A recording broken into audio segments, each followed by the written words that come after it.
सबसे बड़ा नुकसान यह नहीं कि कुरान न पढ़ा जाए, सबसे बड़ा नुकसान यह है कि कुरान पढ़कर भी नफ्स हाकिम रहे, ख्वाहिशें फैसले करें और अल्लाह का कलाम सिर्फ रस्म बनकर रह जाए। हमने कुरान पढ़ा न सवा, मगर खुद को उसके सामने झुकाया नहीं। अगर यह हकीकत तुम्हें साजदेह में गिरा दे तो लाइक, शेयर और सब्सक्राइब कर दो, क्योंकि शायद यही एक मुहब्बा वापसी का हो। हमने कुरान पढ़ा है, बार बार पढ़ा है, खूबसूरत आवाजों में सुना है, बच्चों को हिफ्ज भी करवाया है, घरों में ऊंची जगह रखा है, सफर में साथ रखा है, रमजान में खत्म भी किया है। मगर फिर भी अगर सच पूछा जाए तो हमारी जिंदगियां गवाही नहीं देती कि हमने कुरान को समझा है, क्योंकि अगर हमने वास्तव में समझ लिया होता तो हमारे फैसले ऐसे न होते, हमारे रिश्ते ऐसे न होते, हमारे गुनाहों पर हमें इतना सुकून न होता। कुरान तो आया था इंसान को बदलने के लिए, मगर हमने इसे सिर्फ सवाब की किताब बना दिया। हमने अल्लाह के कलाम को सुना मगर इसे अपने नफ्स के फैसलों पर हाकिम नहीं बनाया। हमने आयात पढ़ी मगर उनके सामने झक्के नहीं। हमने हुक्म सुना मगर माना नहीं। और यही वह मुहब्बा है जहां कुरान हमारी जिंदगी में दाखिल होने से पहले ही दरवाजे से वापस लौट जाता है, क्योंकि कुरान सिर्फ जबान से पढ़ने वालों के लिए नहीं आया। कुरान दिल, अक्ल और अमल तीनों से कबूल करने वालों के लिए आया है। मगर हम चाहते हैं कि कुरान हमें बदले बिना हमें जन्नत की खुशखबरी दे। हम चाहते हैं कि हमारी ख्वाहिशें भी पूरी हों और कुरान भी हमसे राजी रहे। हम चाहते हैं कि हम जैसे हैं वैसे ही रहें, मगर अल्लाह का कलाम हमारे हक में दलील बन जाए। हालांकि हकीकत यह है कि कुरान कभी इंसान के ताबा नहीं होता, इंसान को कुरान के ताबा होना पड़ता है। कुरान पढ़ते समय हम रोते जरूर हैं, मगर जब वही कुरान हमारे झूठ, हमारे हराम, हमारे जुल्म, हमारी बेहयाई, हमारी गफलत को ललकारता है तो हम खामोशी से इसे बंद कर देते हैं, जैसे यह किताब नहीं बल्कि आईना हो जो हमें हमारा असली चेहरा दिखा रहा हो। और इंसान को सब कुछ बर्दाश्त है, मगर अपना असली चेहरा देखना बर्दाश्त नहीं। इसीलिए हम कुरान को समझने से डरते हैं, क्योंकि समझ आ गई तो बदलना पड़ेगा, और बदलना सबसे मुश्किल काम है।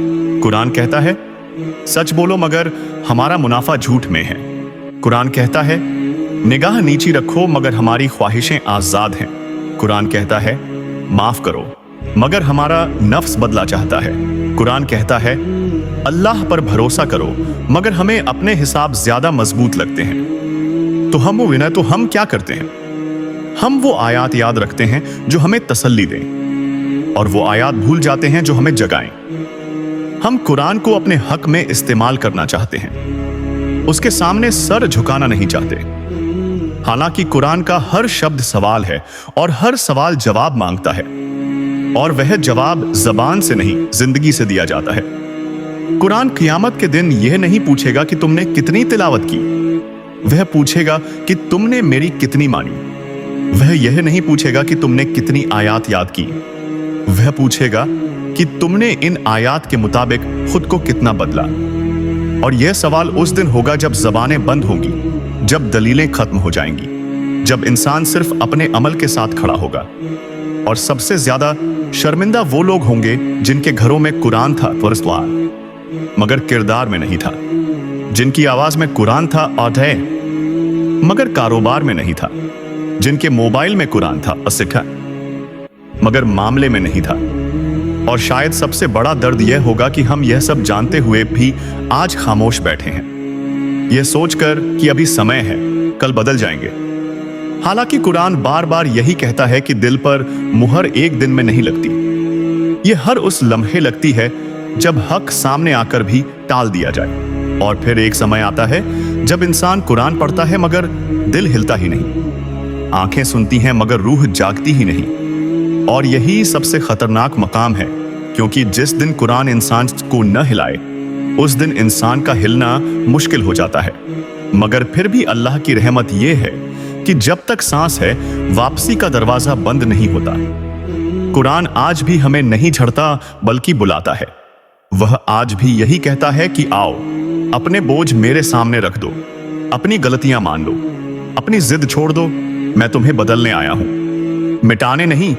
मैं तुम्हें शर्मिंदा करने नहीं आया, बचाने आया हूं। शर्त सिर्फ यह है कि तुम मुझे सिर्फ पढ़ो नहीं, समझो, और जब समझ आ जाए तो झुक जाओ, क्योंकि कुरान समझ में आ जाए तो इंसान साजदे में गिर जाता है, और वह साजदा इंसान को वहां ले जाता है जहां शब्द खत्म और हिदायत शुरू होती है। अगर हम थोड़ा सा रुककर सच्चाई से अपने दिल से पूछें तो जवाब बहुत भारी निकलता है। हम कुरान को मानते हैं, मगर मानने की कीमत अदा नहीं करना चाहते।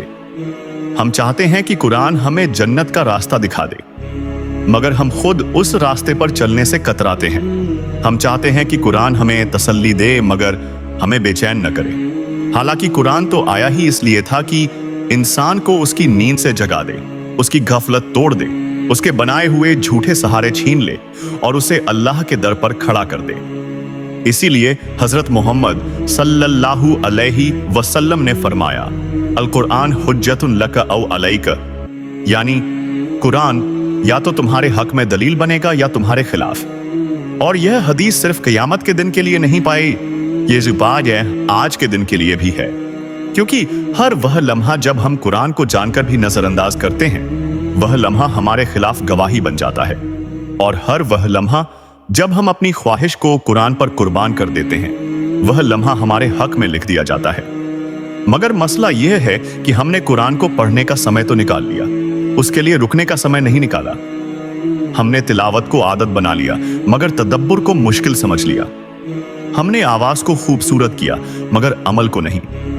हम कुरान इसलिए नहीं समझते क्योंकि हमें डर लगता है कि अगर समझ आ गई तो हमें अपने बहुत से रिश्ते छोड़ने पड़ जाएंगे, अपनी कमाई के तरीके बदलने पड़ेंगे, अपनी आदतों पर शर्मिंदा होना पड़ेगा, अपनी अहंकार तोड़नी पड़ेगी। और नफ्स को सबसे ज्यादा तकलीफ यही होती है कि उसकी हुकूमत खत्म हो जाए। इसीलिए कुरान बार बार कहता है, अफला यतदब्बरून अल कुरान, क्या ये लोग कुरान में गौर नहीं करते? मगर हमने गौर को उल्लेमा के लिए खास समझ लिया और अमल को दूसरों के खाते में डाल दिया। हालांकि कुरान तो हर उस दिल से बात करता है जो खुद को सच्चा मानने की हिम्मत रखता हो।